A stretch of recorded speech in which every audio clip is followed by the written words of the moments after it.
pulled out my mom's cookbook because my dad had given me like her cookbooks and everything. So I got that cookbook and I was like, ooh, this is like an escape.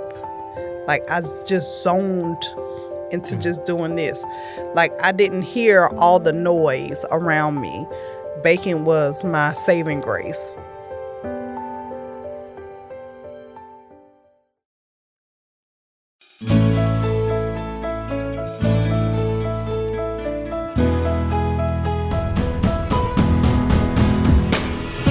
From Fiore Communications, it's How I Got Here, a show of inspiring stories from Tallahassee area leaders, business owners, and neighbors, all the challenges, opportunities, inspirations, the twists and turns of life that led them to where they are today.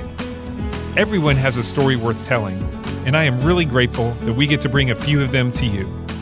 I truly have been changed by my conversations with these amazing people, and I'm confident you will be too. I'm Dave Fiore, and in this episode, I speak with Jennifer Young, founder and owner of TC Bakery. What started with a request for a single pound cake has exploded into a thriving business with her signature cakes and pies available throughout Tallahassee and shipped around the country. Jennifer says she is still getting used to the idea that this is all happening to a Southern girl from Wakulla. She says her purpose came out of the pain of postpartum depression, and she is now doing exactly what she was designed by God to do. Whether driving her 3-week-old daughter to Houston at age 17 or quitting her job with the state to bake full-time, Jennifer has consistently proven her doubters wrong with the mantra, faith over fear. Today, the wife, mother, and entrepreneur loves bringing joy to others, traveling, and the occasional Polar Pop. We started our conversation by discussing the impact of a tragic loss on her childhood. I remember being a happy child until the age of 10. Sure. 10 years old, my mom died suddenly. Came back from a Christmas trip. Well, we came back from Christmas shopping, and she died in her sleep while I was in the 5th grade. And from there, that's when life just suddenly changed for me. It was just me and it was my dad and I. Yeah. My siblings are very much older than I am. Okay, well, tell me about them. How many do you have? So I have 3 siblings. So my brother is 21 years older than I am. I have a sister that's 17 years older, and then I have another sister that's 11 years older. Okay. So when my mom died, my sister, the 21-year-old, was off away at college in Alabama. So it was just my father and I. Okay. Did they ever tell you how? I mean, were you a surprise? How did you? What was the reason for the big age difference? Yeah, the gap. Let my sister tell it. I was a surprise. Yeah. How the story goes is that they were supposed to be adopting a child to have with my sister. Okay. The one that's closer to me. My mom went in to get her gallbladder taken out, and there I was. I found out she was pregnant.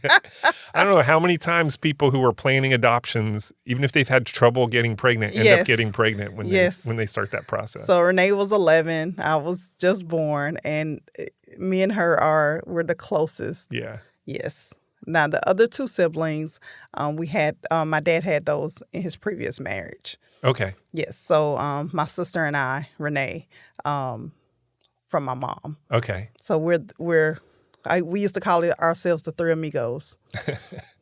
That's awesome. Yes. All right. So when you were young, at some points when your parents ran the Ma Mary's restaurant, right? Yes. Now, when you were born, were they already doing the restaurant, or No. did they start that later? So my dad was actually working at Faith Presbyterian Church, and he hurt his back.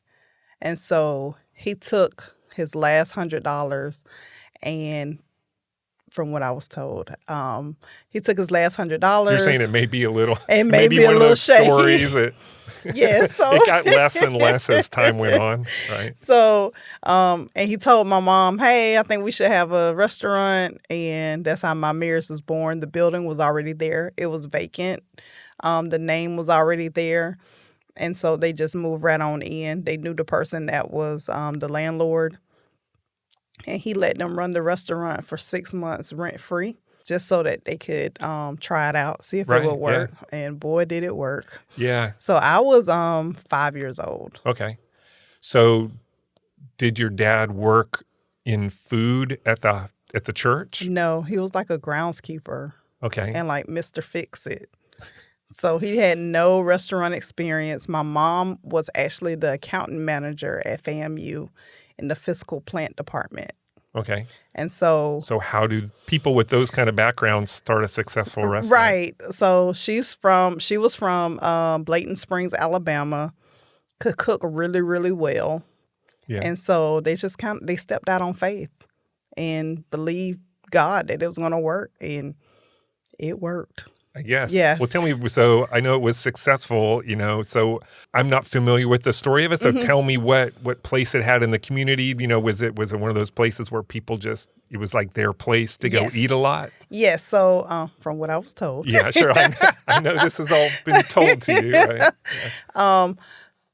Just the stories about my mom. She was like the mother of the FAMU community. Mm-hmm. So if you were a child who did not have money and could not afford to eat, my Mary's was the place that you can go get a meal. And what's your mom's name? Tommy Williams. Okay. So she was the place you could go get a meal. If you didn't have money, she would give you money. They had houses that they would rent out. They would give students places to live if they didn't have financial aid. Some students couldn't afford a meal plan on campus, so she developed a meal plan for them. So you pay me so much and I'll give you this many meals. Yes, so she developed that for those students. And my dad was an avid golfer. He was a semi-pro golfer in the community. And so he was always about the community. Jay Gaither was his second home. Right. So they just knew my Mary's as just the home away from home. Okay. Home away from home. And what was your experience with the restaurant as a 5-year-old? Running around, and let me get a chicken leg. Let me get a chicken leg. So you were probably around a lot, right, since they were both there? Yes. I would see my dad maybe at night because he would go early in the morning to get breakfast started. But I was there after school every day. And then we would go home, and it's just a cycle. My mom, I remember her working at FAMU. Then she would come down on her lunch break, work the register or cook some food, and then go back to work. Right. Yeah, so that's a lot. It was. And so the restaurant was, I don't remember wanting for anything. I mean, we lived good when she died. So she died in the middle of them about to open a second location. Okay. So that changed everything. Yeah. So things are kind of cranking along for 5 years or so. Yes. Right? Yes. And doing well and sounds like a lot more than a restaurant. I mean, it's having a huge impact on the community. Yes. Right? Yes. And then your mom's tragic, unexpected death, and everything just changes. Everything changes. I mean, it changed. So tell me, how did it change? You go from, two parents. That was my first funeral. My dad didn't tell me that she died. I had my godmother had to tell me that she died because he was just so heartbroken. I remember after Christmas, he told me I have to go back to work. I'm like, are you nuts? Your wife just died. But he's like, I have to take care of you. And I remember my family gathering around him and asking him, hey, what are you going to do with Jennifer? Because my dad was much older than my mom. So my mom died when she was 45. Okay. And my dad was 53. So I remember them gathering around. Hey, what are you going to do with Jennifer? You're a man. You can't raise a little girl. Let's send her off somewhere. And I remember him saying, no, that's my baby. Mm-hmm. And so he ran the restaurant for another year and retired. Okay. Yeah, to take care of me full time. Right. Yes. Tell me about that relationship with your dad and what. Now I'm about to cry. And I know that you just lost your dad very recently. So yeah, take your time. First of all, I'm just so sorry that you lost your dad. Yes. Again, no rush, and we can come back to this, or if it's too hard, we don't have to talk about it at all. I want to talk about it because I need people to know that a man can do it. Yeah. He did it. He did it. So what was your relationship like as a 10-year-old with a dad who was going to do anything he had to take care of you? He was mama and daddy. If I needed anything, you don't have to go to them. You come to me. Mm-hmm. If I had, like, I started woman issues, Yeah, growing up. Yeah, and he like, I can't tell you how to do it, but I can show you what your mom did. Boyfriends, it was inseparable because it was just him and I. Everyone else was so much older, and they had their own families. Like, I have a niece that's my age. Mm-hmm. Indescribable. What would you say you learned most from him? To always take risks. He used to always tell me, Jennifer, always take risks, because the worst they can do is say no. Mm-hmm. And you'll just be back in the same position you were before you asked. Like, in what kind of context? Like, just in life. Like, I would be so scared to like for instance, I would be so scared to ask him for money or something. He was like, just ask me. Just ask me. You never know until you ask. And so he always don't ever be afraid of the answer no. Don't ever be afraid to not go for it. Always do what you need to do to make it happen no matter what. Right. And so I apply that every day. Yeah. Mm-hmm. Every day. So, all right, I'm going to ask you, there were no times that you were rebellious and giving him the teenage girl thing at all? So when I was 16, so my mom died at 10. When I was 16, so for 6 years, life just went on. Right. He tried to make it as normal as possible. Like, we had to pick up the pieces, and we really didn't talk about her as much. He would just talk about how much he loved his wife, how much, if he could breathe breath in her body, he would. He would tell me about the love for her that he had, but he never, my dad lost his mom at 6. Wow. So he never processed that, so he couldn't tell me or show me how to process it either. Life just kind of moved on. And so when I was 16, that's when I realized my mom was gone, because we had just been going through the motions. Right. And so didn't really deal with it. We didn't really deal with it. It was just kind of, okay, pick up the pieces. Now we have to live life. But at 16, the girls were getting ready for prom. And that's when it hit me like a ton of bricks. That you don't have a mom there. That I don't have a mom there. Mm. And so that's when the rebellion, I started showing all the way out. So part of you became kind of angry? I got angry, not at him, but I just angry at the situation that, my mom was gone. And I would start asking questions. Hey, how did she die? What happened? Where is she? Like, I literally, it was like that 10-year-old girl, trying to figure out what happened. So then he told me, she died in my arms. She was just asleep. She was coughing, and I'm like, well, did you get an autopsy? Like, because now I want to know, want some answers, I want some answers, what happened? And he's like, no, I didn't feel the need to, because that was my wife. I don't, I didn't want anyone cutting on her. Right. And so then I'm angry now. Like, but what if it's something that's hereditary? I mean, she was so young. Yeah. And so we went through our phase, he's like, that was my wife. I understand that was your mama, but that was my wife. Yeah. And so that led me to wanting to be, when I graduated high school, to be a forensic pathologist. Okay. I wanted to find out why people died. Yeah. And so that led me to try to do that career in college. All right. Mm-hmm. Well, I know from reading your resume, that's not where you ended up. Nope. Right. So what changed in that desire? So back to the rebellion. Okay. I wound up having a baby. Okay. My senior year of high school. Naya is now 20. And your face just lit up when you said her name. I have to just tell our listeners that. Naya is everything. Yeah. She aggravates me to death, but she is everything. So I had Naya at 17, which was part of that rebellion. rebellious teenager. You're not going Okay. to tell me what to do. I'm going to run off with this guy. We're gonna get married. You don't know what you're talking about. And like, okay. So I had Naya, and then I moved. So I had Naya. Let me tell the whole story. Okay. I had Naya. And my dad came. She was 3 weeks old. I graduated high school the following week after having Naya. Okay. So you were able to complete that and, Yes, and get that done. because I had her at the end of May. Right. Okay. Toward the middle of May. And we were graduating the following week. So I was able to walk. And my dad came in with a check. He said, hey, here's $500. I need you to leave my house. What? Are you nuts? I'm like, where am I going? He was like, I don't know, but you got to get out of here. You cannot stay here. And I'm like, so I was mad. So where did that come from? He told me later on, because I was mad with him for a long time. Yeah.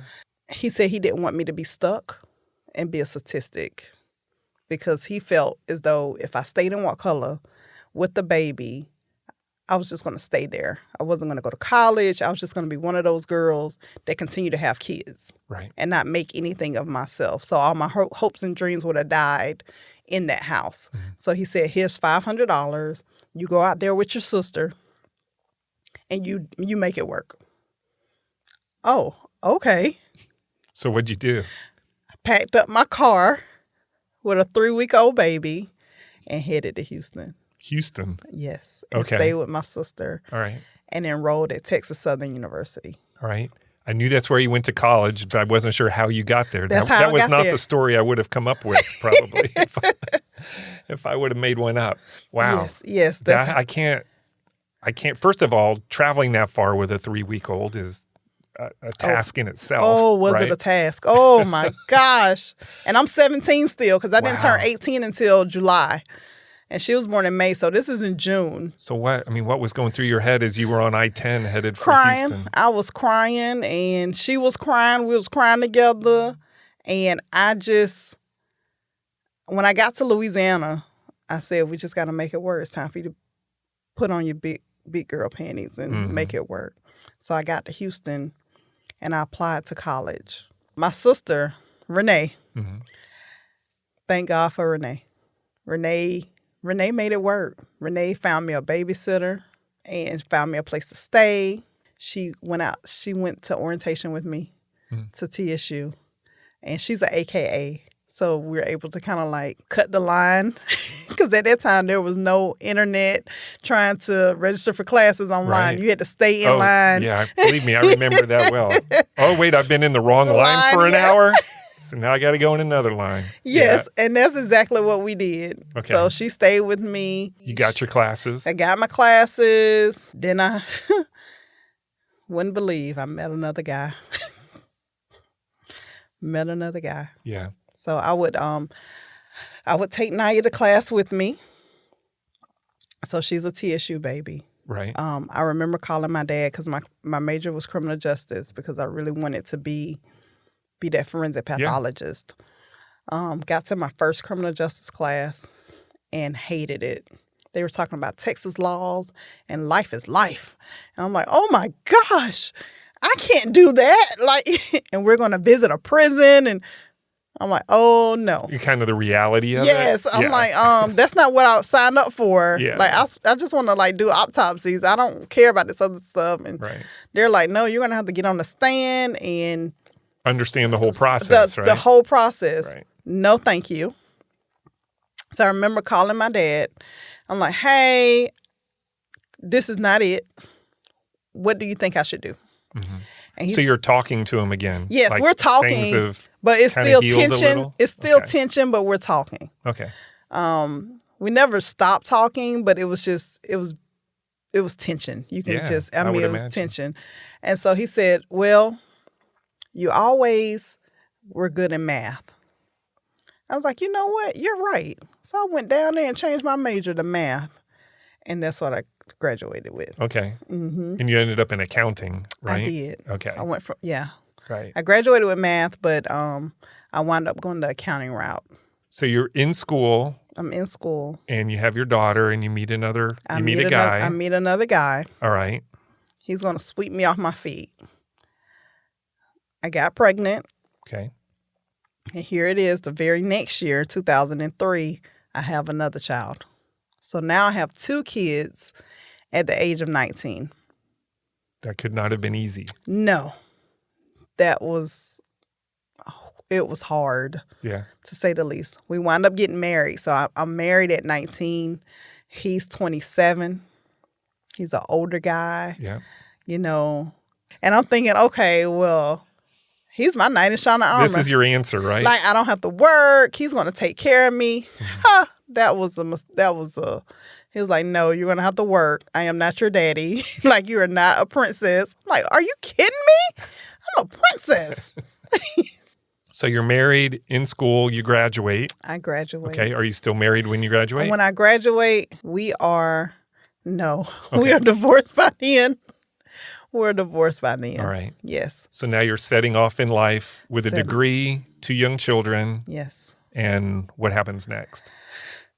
Life happened. I stay in Houston. I'm in Houston for 10 years. Then I moved to Dallas. Okay. Dallas-Fort Worth area. I take a job as the head of accounting. Love the job. Yeah. I get a phone call because by this time, me and my daddy done made up. And even though my period in Houston, you know, with the grandkids being out there, my sister also had a child. Okay. And so he would be out there. Yeah. 3-4 months at a time. Oh, okay. And then he wound up buying a house out there in Houston. Yeah. Because he's like, well, I can spend 6 months here and I can spend 6 months in Florida. And that's what he did. He did that for years. And I moved to Dallas. He sold the property in Wakulla County, decided to move to Ocala, Florida. Daddy, why are you moving to Ocala? He's like, it's between Tallahassee and Orlando. Okay. Because he has family. His sister was in Orlando. And I get a call in Fort Worth that says he's dying. What? What do you mean he's dying? So I get on the plane, jump on the plane, get there, and he has tubes everywhere. And I lose it. I'm like, oh my gosh, my daddy's like, I just talked to him. Right. Like everything always happens suddenly with him. And the doctors, they talked to us and said, you know, hey, if he survives, who's going to take care of him? Of course, I am. Like, right. No choice. My dad survives that and 5 more hospital visits. So you moved back to Tallahassee? I moved back to Tallahassee because one of those stints, I need to be back home. Right. I need to be closer to home and, you know, to take care of my daddy. Yeah. So you pack up the kids and come back. I pack them up and we come back to Tallahassee. And how old are they at this point? That was in 2010. Okay. I come back to Tallahassee. So I had like a 8-year-old, and probably like an 8 and a 8 and 7. Okay. We come back to Tallahassee. All things, I meet a guy.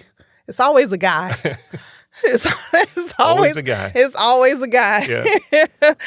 This time, it's a guy that I went to school with at Oak Ridge Elementary.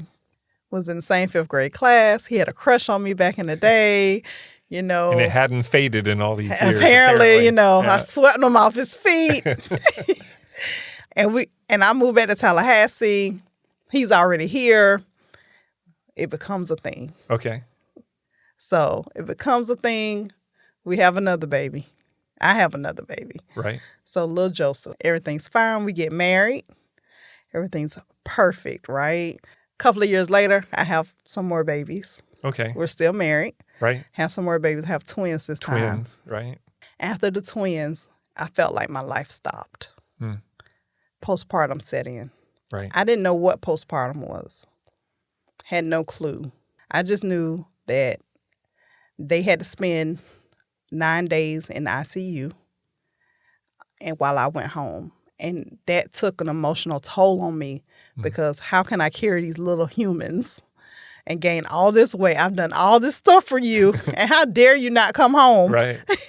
I want to take you home with me. Yes. Right. So they had to stay in ICU for 9 days. I come back home. They finally come home, but life got real to me.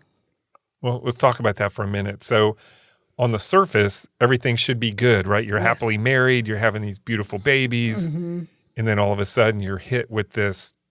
I mean, I don't know what it feels like, but you tell me, what did it feel like and how unexpected was it for you? How I can describe it, when I came home and just to hear the noise and the chaos, it felt like everything around me just was closing in on me. Mm-hmm. And that I could just scream like I didn't want to be there. It just was an indescribable feel, like your anxiety is high, you're yelling, and you don't, like, these are babies. Like, why are you yelling? Right. And so I would just hide in the bathroom or hide in the closet, because now I'm like, oh my God, I have 5 kids.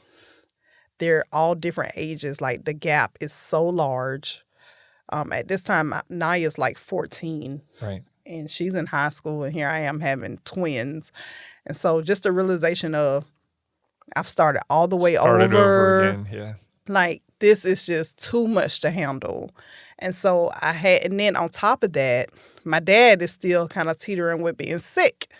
And so I'm like, oh my gosh, like, what am I going to do to release this? Because yelling at a 14-year-old or twins, they're looking at me like, lady, you are nuts. What are you doing? And you're working during this time too? I'm working as a, at that time, I was the assistant controller at Capital Regional. Okay. And yeah. And I'm just like, something has to give. Something has to give. I have to do something. That's where baking was birthed. Okay. Baking cakes were birthed. All right. So let's dive into that a little bit. So what made you think about turning to baking as, a way to help deal with how you were feeling? How did you connect those? Yeah. So my sister, again, Renee is everywhere in my story. She's like, hey, I love me some pound cake. Can you make me a pound cake? Because we're sitting at the hospital one day. Right. And I said, yeah, I got you. And I pulled out my mom's cookbook, because my dad had given me like her cookbooks and everything. So I got that cookbook and I was like, ooh, this is like an escape. Like, I just zoned into just doing this. Like, I didn't hear all the noise around me. Baking was my saving grace. Okay. And so that's what I did. So she was like, oh, this real good. Maybe you should try to, make something. I said, well, if I can do a red velvet, that's like the Southern staple. If a red velvet is good, then, girl, you got you a business. For sure. I love red velvet. So I did the red velvet, and I started posting. That's when Facebook, like, at that time, was really getting good. Right. So I started posting. She started posting. She said, well, how about I name your business? And I was like, okay. She named it Tailored Confections. Okay. Because you're tailoring the confections to what we want. Because I would tell people, just tell me what you want, and I'll tailor it to your taste buds. Okay. Yeah, that's a cool idea. Yeah, and so I'm going to make a logo. I mean, once you give her one idea, she just goes all the way. She just ran with it. Yeah. She just ran with it. And so I said, well, let's make some donuts. So I started making donuts. Donuts was my first, like, product that I was, like, really pushing to sell. And so I became... But that's a process, right? You got to fry them and... Yes. So I was making, like, Oreo donuts, turtle donuts. I was making flavored donuts. Yeah. And so in the community... Because at this time, I've moved back to Wakulla. Okay. I had my dad bought me some property in Wakulla. And so I put a house on that. And so the people in the neighborhood around me were like, hey, your daddy told us you baking down there. Your sister told us you baking. And so that's how the word got out around town that, oh, you're the donut lady. You're the donut lady. So I was like, okay, I'll be that. And so I was still working. At this time, I'm at the state of Florida. Okay. Working as a grant manager. Right. For Department of Economic Opportunity, right? Yes. Right. Go Lemuel. I love that job. Yeah. I miss it. And I started baking. I mean, I just, on the weekends. So where did Were the recipes still coming from your mom's It was cookbook? it was coming from my mom's cookbook. I would add my own little piece here and there. And then I prayed a lot. I prayed a lot. Like when I'm mixing or stirring, I still pray a lot. Lord, guide my hands, guide ideas. Is it still soothing to you now to It make? is. It's still my saving grace. Yeah. It is. It is. Because I I'm sure love life baking. isn't any less crazy. No, right? it's so much busier and so much crazier that all this is so unexpected. Yeah. Because it was just a weekend thing. Right. Like a weekend hobby that became a business that my sister kind of pushed me into. And then once folks started noticing, You couldn't help it, right? I couldn't help it. So that became my side hustle. Right. And then I learned about the cottage food law because I'm like, okay, I'm baking too much. I have to be doing something. I'm thinking I'm illegal because I'm like, Because you're not in a commercial kitchen. I'm at home. Right. I'm at home with these kids. Now, how much are you allowed to make like that before you get in trouble? $50,000 A year. a year. Okay. By the cottage food law standards. When I first started, it was like $25,000. But a year before I left home, they did increased it to $50,000. Okay. And so I was like, okay, cool. I got my business on the side. I'm doing it. Did the idea of selling $50,000 worth of donuts seem crazy to you? It did. It did. It did. Because now I'm making more cakes. Right. And now people are like, can you make this? And I'm not going to tell you no. I'm going to say yes. Right. And so I would experiment, and it came out right. Okay. And so it's just, I started getting calls while I was at work. Hey, can you do my daughter's baby shower? I'm at work. I can't talk about TC Baker right now. I'm at work. Right. And the calls just kept coming to the point where I could no longer do grant management anymore. So 2019, you cut ties with a full-time job and take on a bigger full-time job. I still pinch myself that Right. I can't believe that Yeah. I quit. That's crazy to me. But your dad was proud. That was taking a big risk, right? Yes, he was very proud. So I came to him like, hey, this bakery from my house has exploded. He's like, yeah, it really has. I'm like, hey, so I'm going to go try to find a building and see what's out there. Yeah. He was like, it's going to be really expensive. I was like, yeah, but let's see. So I said, well, let me take a turn down Eugenia Street just to see if that building is there. Because I haven't been down there in years. Right. The restaurant that your parents ran that you grew up around. Yes. Right. Went down there and there was a for sale sign on it. And I was like, oh my God. Could this really be true? Oh, the heavens are All that prayer was paying off, right? And I called the realtor, and the realtor states that they have a buyer who's overseas, and they're just waiting for the money to come through or something. Right. He's like, call me back. This is like the summertime. He said, call me back around January of 2019. Okay. He said, call me back, and we'll see if it's... So I waited. I looked no more. You're like, you knew that was it. I knew that was it. Right. January came. He said, hey, I called him. He's like, oh, you called? I was like, yes, I remember. You told me to call you. Right. And I called him, and he gave me the name of the family that bought the building. Mm. So I called them on a whim. Hey, I'm Jennifer Young. And they're like, why would you want this building? The building had been vacant for 6 years. It's like, we just bought it, we haven't done any renovations yet. I don't care. So I start telling him who I am and who my mom and dad, the father of the family was like, hey, I used to eat down there every morning. I remember your mama. Well, no way. Yeah. We have to rent it to you. We have to. And they did. That's awesome. They did. Yeah. Yep. What did that feel like? Amazing, because now I'm in the same building that my parents were in. That is nuts to me. Right. And when I'm in there, I can feel, I feel her. This is the same area where she was cooking, and that I ran around as a child. It's so surreal to be there, I bet. to be walking in that legacy. And when we opened in 2019, I opened up as a bakery and a soul food place to bring back the memories of my Marys. Right. And you would not believe the many students that she impacted came back home. Right. Like, Who are adults now. Yes, who are Right. adults who have their own children on the hill Mhm. that came back during like homecoming.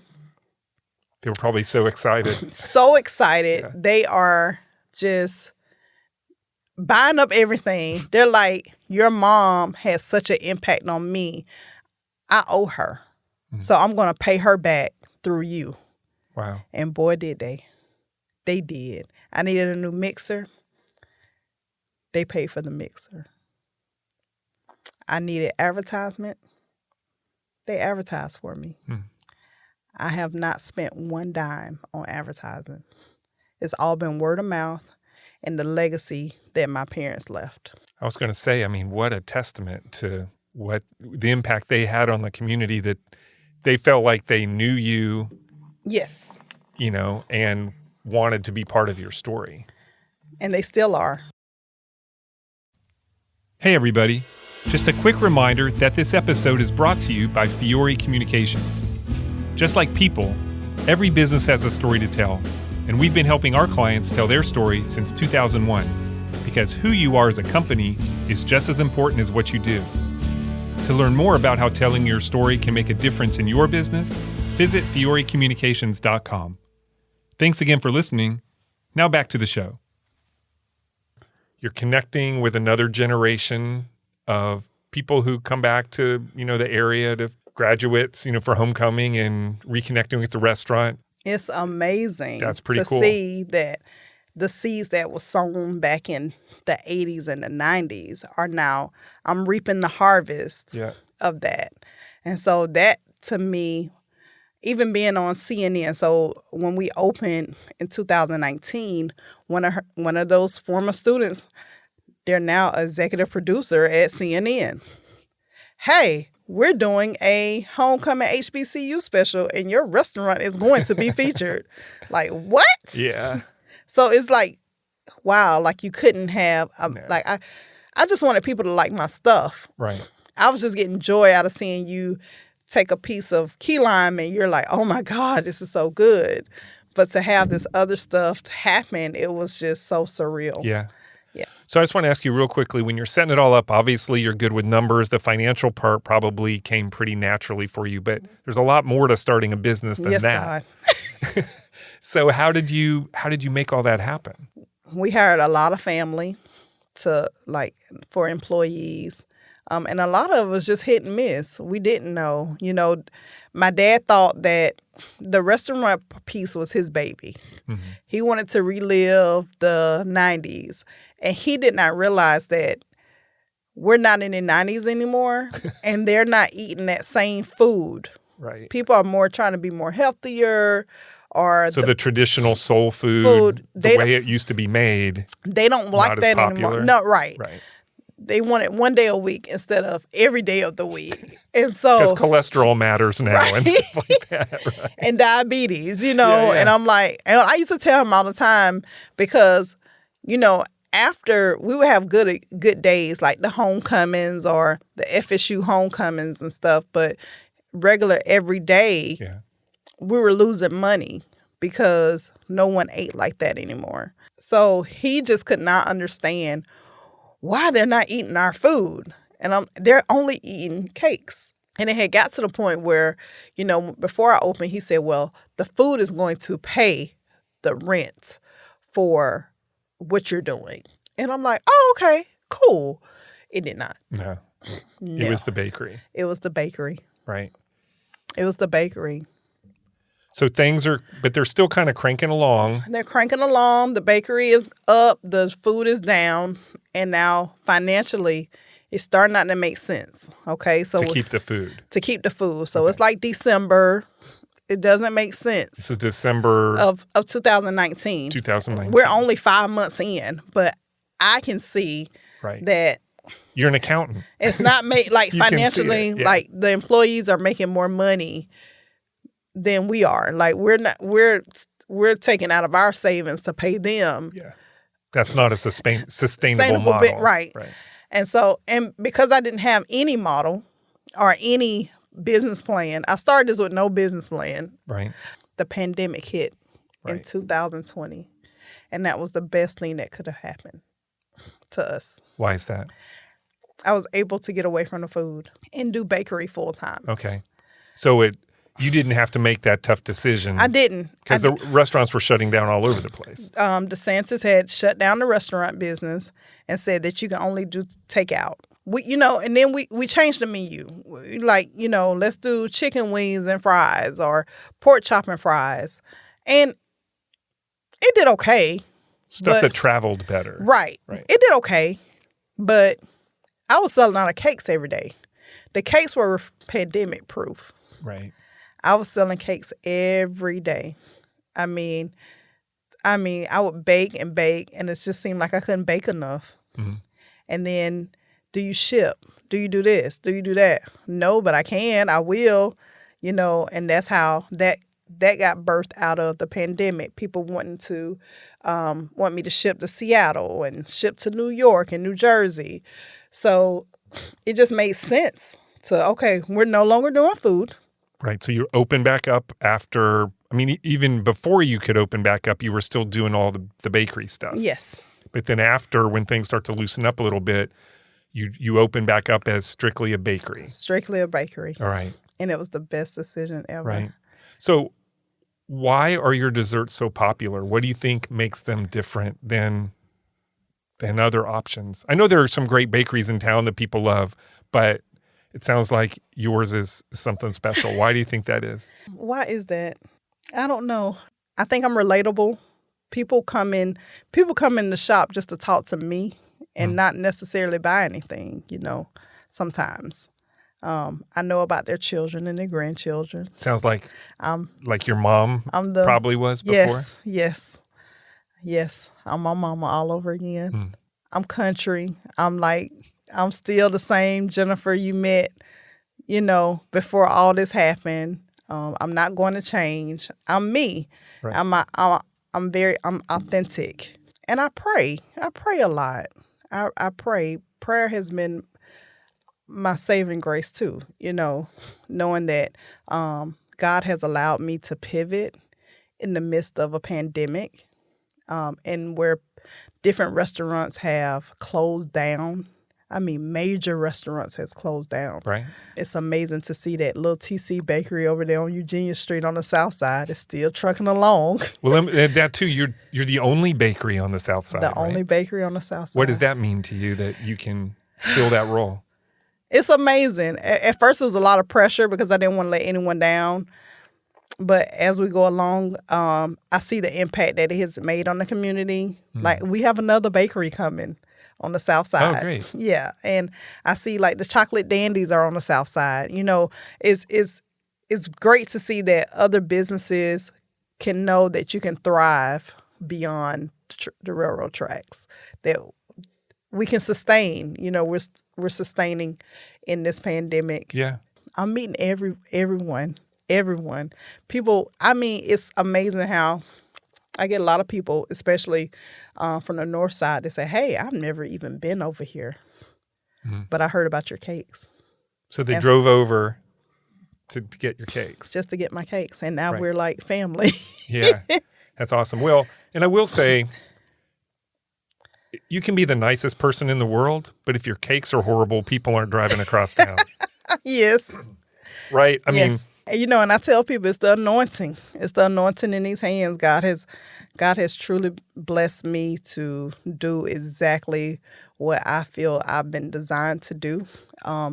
You go through life and you have all these painful experiences, and postpartum for me was very traumatic, being that I know I wasn't the best mother. I know I wasn't the best wife, but my purpose came out of my pain. And I know that it was birthed out of that. And so my purpose is to serve.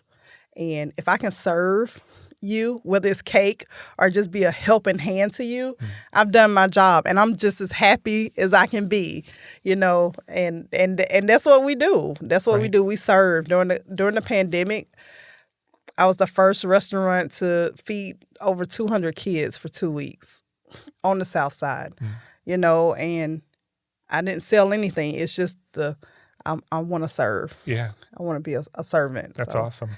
Do you ever sit back and think about the path that you've taken from the beginning, from Wakulla County and the $500 and the car trip and all the things you've done since then, and now you're back in the same building your parents were making cakes for, this, in a way, the same people they were serving. Mm-hmm. All these years later, you're just continuing that legacy. Yes. And creating my own. I'm creating my own legacy. Absolutely. And we've gotten to the point where we've outgrew that building. Oh, yeah? Yes. We've outgrown the building. So that's your next pivot that I know is you're kind of moving into more commercial stuff, right? Yes. It's great to sell a cake at a time to people who come in, but now you're not even in there every day, right? Because you're too busy with the commercial part. Yes. So tell us about that. So back in 2020, God told me to pivot because I wanted to make sure my bakery stayed open, so I had to pivot. And so that has allowed me to think of other ideas to make sure that my goods get out to the consumers. Southwood Sweets, they were opening up in Southwood. They needed a bakery. We had done commercial before. We have an account with All Things Tea in Killearn. And someone mentioned my name in a room that I had no clue, that I would be mentioned. And that's how Southwood Sweets came. That's Tallahassee, by the way. That's amazing. Yeah. That's amazing. And that just has caused a domino effect. Okay. Hey, since they have it, can I have it too? Right. And then since they have it, can you bring it over here too? And that's what has happened. So where else can they get them from if they're not near you? Okay, so this is very crazy when I start seeing this list. So we have Southwood Sweets, Tally Fish House, Island Seafood, Railroad Craft House, Red Eye, all 3 locations. We also have 3 vending machines. Okay. That we have 3 cake vending machines. So that would be a very exciting prospect for somebody, the idea of a cake vending machine. Yes. So how does they swipe their card? So they swipe their card first. And then the case opens up. They can pick out whatever they want. And then there's a reader on each of the slices. Mm-hmm. And it scans it on the way out. It scans it on the way out. Right. Yes. So where are those? Where are the vending machines? So the vending machines, I have one at TMH, Bixler Emergency Room. Have one at Lindy's in Crawfordville. And then I have another one at TMH Northeast. So how do you manage that? I assume you're not driving around dropping off all those cakes all over. You're doing it yourself? I have help, but I'm still in the trenches. Right. I'm still we're still grinding it out. I don't sit back. I'm still baking. I'm still the first one there, the last one to leave. Do you enjoy that? I do. The kids come up there because now I have the 2 older kids are in college. This has afforded me for them to go out of state, to go to school. So the 3 kids come down, they help and run around like I used to do with my parents. Yeah. So it's amazing. We're everywhere. So at some point you might have to change your production model a little bit, right? Yes. Okay, so a little secret. Okay. Now that we're here on this podcast. Yeah. Let's break the news right here. Let's break the news. Okay. I'm only baking with 1 oven. 1 oven? Yep. Does it run 24 hours a day? It does. Yeah. But 1 oven we are baking on in that has to change because I have to go home. Yeah. So we have ordered more equipment. We're actually about to relocate for a little bit because they are renovating the building. Okay. So that's breaking news too. Okay. So you're getting all the breaking news. Oh, this is huge.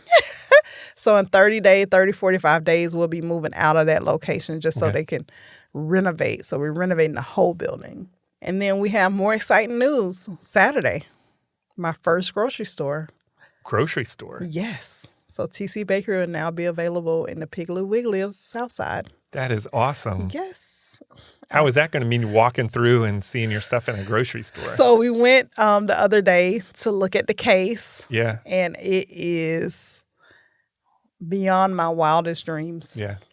Because, you dream and you're like, it would be so cool if I can see my stuff in Publix and, in all these places. But to actually, because I'm a firm believer of faith. And I walk in faith, and I see it, I speak it, I talk about it before it happens. So what does that mean to you in real terms? I mean, how does that impact your everyday life, the faith part? It impacts everything. It's faith over fear. When I have fear, I'm scared, because the post has been shared 80 times that I'm going to Piggly Wiggly. Right. That scares me. The expectation. The expectations that people are actually excited. I didn't even know people liked me that much. For real. And I'm just so shocked. So I'm in a state of shock, actually. Right. That people are, wow, they really like me. They're really excited about me being the Piggly Wiggly. Because like I said, I remind them of their aunt or the sister or whatever. I'm part of the family. So what is your favorite dessert that you make? Lemon pound cake. Okay. I'm a pound cake Going person. back to the original pound cake, right? Lemon pound cake with a little lemon glaze on it. So good. What is your most popular dessert? Is it the red velvet? Red velvet cake is the most popular cake. Cake. And sweet potato cheesecake is the most popular cheesecake. Okay. All right. Let's switch things up a little bit. You talked about your husband, Joseph, right? Mm-hmm. I just want you to have an opportunity to talk about his role in all this and you guys as a couple and what, how does all that play into it? I imagine that his support is important in all this for you. It is. It's very important. He is a manager at Walmart, Appalachian Parkway. So this is very new to him because he's one of those structured type of people. So entrepreneurship was like, are you crazy? You need a job. Right. You need insurance and, and at first he's like, you have lost your mind. You're going to quit because I just decided one day I was going to quit my job. I didn't tell him. I just quit. Y'all don't do that, but I'm sure that that's what I prompted a did. discussion, at some point, right? Yeah, so I quit my job, and he's like, and I was the breadwinner, and he like, no, you're nuts. But as he sees now that, okay, it was all worth it. Yeah. Yeah, it was all worth it. So I have, Saturday, it's all hands on deck. Everybody's going to be there to help. So that's what we do, you know. It's kind of like my dad. He didn't believe that I was going to finish college. And I love to prove people wrong. So, you just prove them wrong and they see.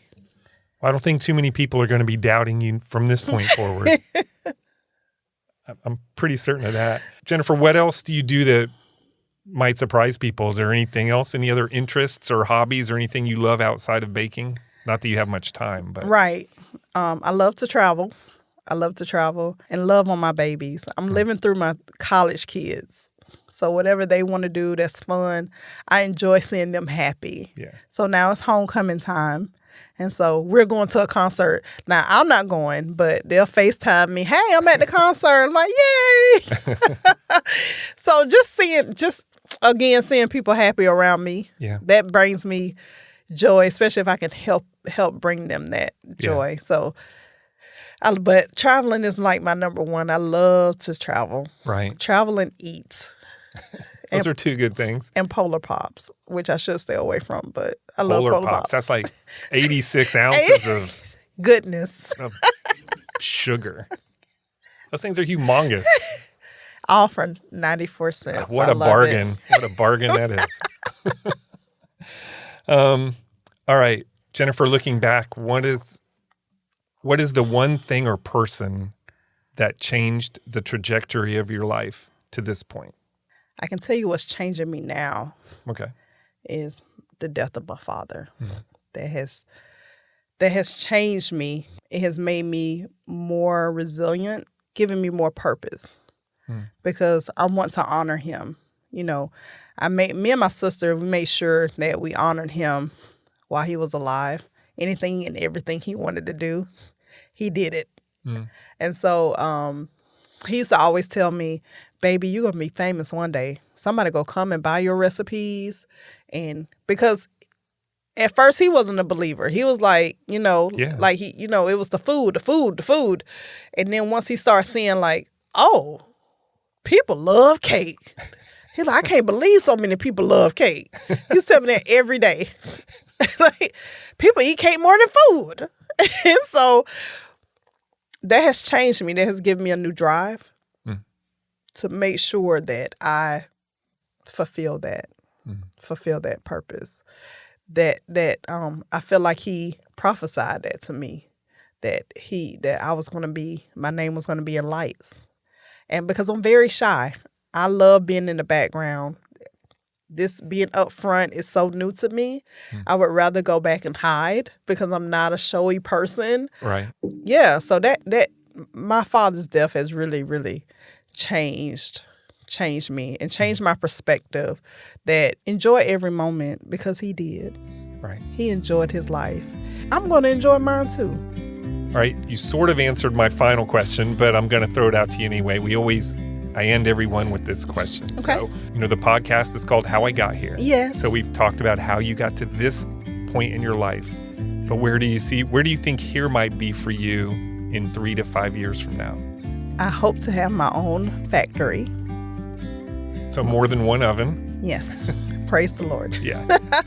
I hope to have my own bakery warehouse and to be in more grocery stores and TC Bakery cheesecakes be a household name. So when you think of cheesecake, you don't just think of Cheesecake Factory. You think of, TC Bakery.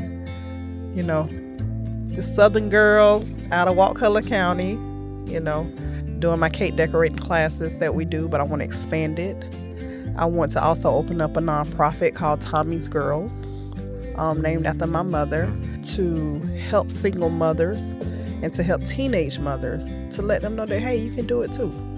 If I did it, you can do it too. So that's where I plan to be.